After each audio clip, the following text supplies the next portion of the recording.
but there, it was funny because you gave me a heads up that you were going to ask this kind of question, and the one thing that I remember, and this is actually a pretty good story. I mean, I mentioned Robin Williams before, and Robin's a great guy, and this also has to do with Tim because the fact that I'm from New York.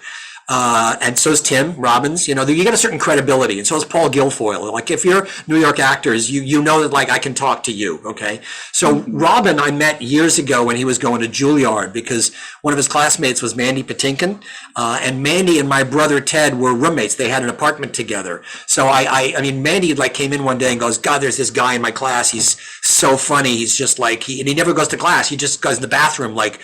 Riffing, and he's so funny. And then I met Rob, and it was like, holy shit, this guy's just amazing. And so when he came out, I met him at the airport or met him wherever, and it was like, I'm going to be your guide. And he goes, yeah, I kind of remember you. So we showed him around, and George loved Robin. They were great friends.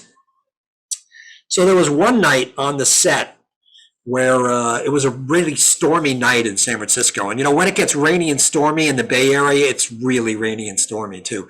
And tensions were rising high because we had the set of Beverly's apartment, her kind of loft, which was funny because Gloria and Willard had come to New York a year before, and I had taken them to dinner at a friend of mine's loft, a friend of mine who's a photographer, and they loved it. They wanted to recreate this loft. So they sent the art director up to that loft, and they took all these pictures and they sort of recreated it.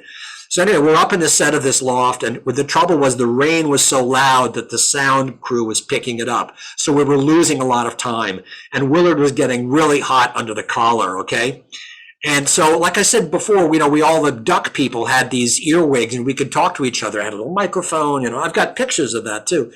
And all of a sudden, I saw Howard, because we would shut Howard down in between takes to save the batteries. So all of a sudden I saw the face just going like this, and I'm like, what's going on? What is going on back there? And then I heard this voice, oh, Earth to Howard, like this. And it was Robin had like found his way onto the set, gone back to where the puppeteers were, and was just like playing. He had the slave camera and he was making the mouth go, and he's like talking into the mic. It's like Wizard of Oz. It's like, somebody stumbling in past the curtain and going, oh, look, I can make the smoke machine work. And I was like, not now, Robin, shut the fuck up, please.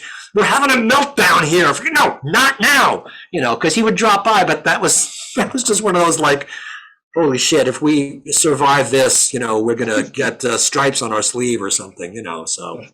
Wow. Any story that ends with Robin, shut the fuck up. This is Robin Williams actually watching over us right now. Oh, well, this is character from Death of Smoochie. What a sweet guy. Yeah, yes. And just brilliant. Being with him was so easy because you could just like, it's like feeding the birds. It's like, here, how about this? And then he would take that and run with it. It's like, how about this? And I, like he would exhaust a lot of actors who were kind of like felt they tried to keep up with him. No, forget it. Why don't even try? Don't, just leave him in the dust. Stop. Yeah. But he was a real sweetheart. He really was. And he had free reign on the set. He used to come around a lot and stuff. But that night was just like, and as you say, who gets to say "shut the fuck up" to Robin Williams? Who would even want to? Well, you were put in the position to. I totally understand. You're like, wait, no, there's fuel and there's a fire. I need to keep them away from each other. Exactly.